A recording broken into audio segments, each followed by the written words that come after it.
Hey everyone, thanks for joining me for my daily video upload where I review a scent of the day and my makeup of the day.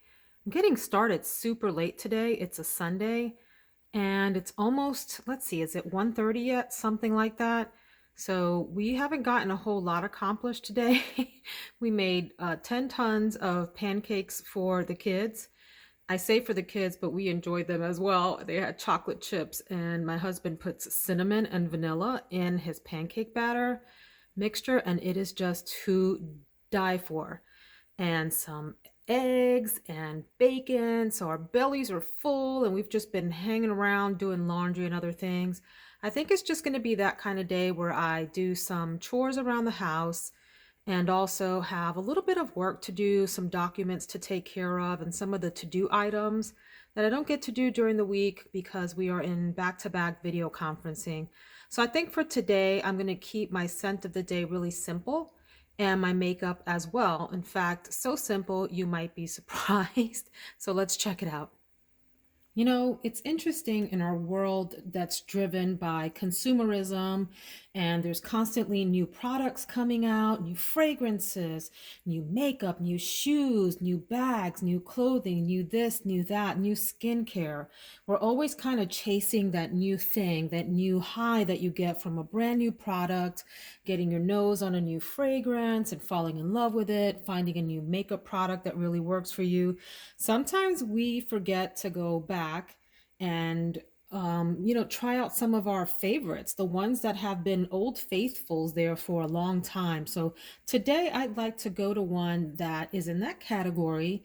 And I really also was looking for a fragrance that is light, airy, brings back good, happy memories, and is just sort of a feel-good fragrance. So what I've chosen today is a white floral, fresh green scent that has a little bit of woodiness. And it is this gem here that I don't hear people really talking about anymore, but it's Estee Lauder's Pleasures. Estee Lauder Pleasures. This brings back such great memories. It came out in 1995, and I was in college at the time. And I remember a friend of mine purchasing this for the first time. And we were all like, oh my God, what is that delicious little fragrance that you have on? Because it was a very different kind of scent for the time. We hadn't smelled anything like that. In fact, I think most of us were into either super like girly floral scents or we were into the more green scents. So if you remember like the Gap and Banana Republic and places like that. Well, did Banana Republic have scents out back in the 90s? I don't really remember. So maybe I'm telling you guys some stories there. But definitely the Gap had some citrusy kinds of fragrances that were really popular. And then here comes this one that was sort of in a category of its own. So yes, it's a floral, but there's something unique and different about the way that the green notes are mixed in there with it. It's described by the perfumer as a rich bouquet of fresh flowers after the rain, which is designed to suit every woman in every season at any moment. Ah, what a lovely description. I have to say that I don't think that's true. And what I mean by that is, to me, for me, this is very much a springtime into the summer kind of fragrance. Could you pull this off in the winter? Most certainly. Could you pull this off in the fall? Definitely, for sure. But I associate this with the heart of the spring when it starts to become really warm and you have a reliable string of warm sunny days and you want to sort of feel this fresh green floral thing in your sense as you go along. It's so beautiful and no one talks about it. I will say this about Pleasures. If you have worn it, and you might know what I'm saying, if you wear it all the time, you can grow tired of it. So it's one of those scents that you want to pull out every so often because it is very special and can get maybe annoying is the right word if you wear it day to day. But on a special occasion, it is absolutely beautiful. The note structure in here is complicated. There's a lot going on, so I'm not going to read all of them to you, but I want to read to you what stands out for me. This has in the top notes, what stands out to me are those green notes. So think of like the way that grass smells in the morning when it's dewy and things start to warm up. The earth starts to warm up in the springtime after a cool night, and there's moisture forming on the grass, that sort of fresh green smell that rises from fresh cut grass that has some dew on it. That stands out to me. There's a little tuberose there in the top as well, a hint of it. It's not a dominant note, but there is a hint.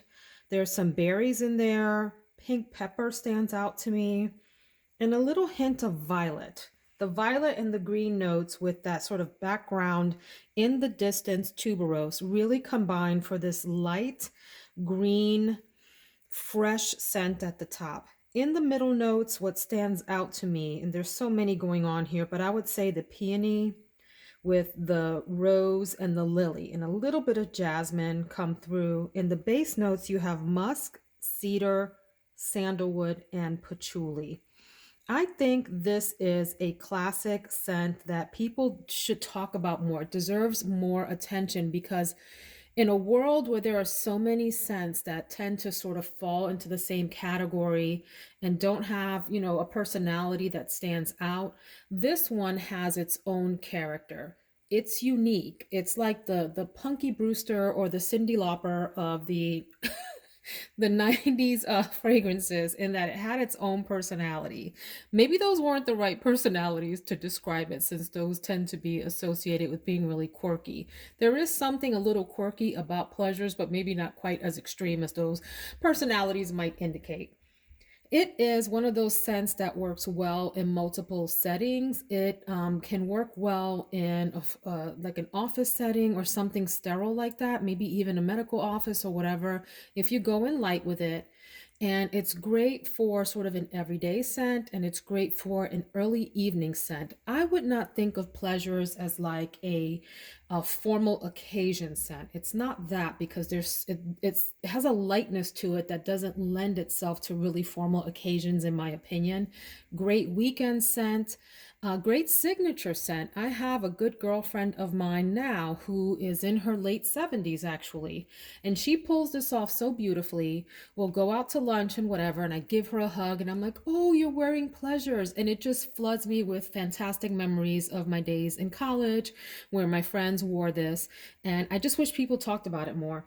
I do think it deserves a lot of attention. It will always have a place in my fragrance wardrobe. I don't think I can be without it. And it's not one that I reach for as often as I probably should, because it is interesting, unique, and different. So that is the scent of the day. Now I have a little bit of a shocker for my makeup of the day. If you've been watching these videos, I usually have like a full spread of like 10,476 makeup products that I am going to apply on my face in one day. I know. Today, since it's Sunday and it's already, mid-afternoon, I'm going to keep it simple. I don't want to put on a whole full face that I'm going to have to wash off later on. And I have also done some self-tanning today. Look at this, you guys. My husband jokes me because I always forget to kind of like clean up in between my fingers. And once this dries down, you'll also see like that brown sort of line of demarcation here. I haven't quite figured that out yet. But I'm going to keep it simple, you guys. I self-tanned, and so I've also just heavily moisturized my face. And here's my one makeup product of the day. Are we ready? Can we have a drum roll? So yeah, good old Aquifer. And I use this on my lips as like a lip gloss. And it's just a regular one. I don't like the Aquifer that's for the lips. I find it too thin and it doesn't do what I want it to do. I need something thick like this. I'm going to slap this on my lips. Maybe I'll do a little mascara, and that's about it, you guys. So that's my Sunday. It's Estee Lauder Pleasures and Aquifer for the win. I hope you all have a fabulous one. I will be loading later on another video later on today that I think I'm just going to review the perfumes that I wore this week and kind of give you my impressions after the week of what I thought of them. So have a great one. Hit that like button, and if you want to see more of this, hit that subscribe button, and let's hang out every day. Have a great one.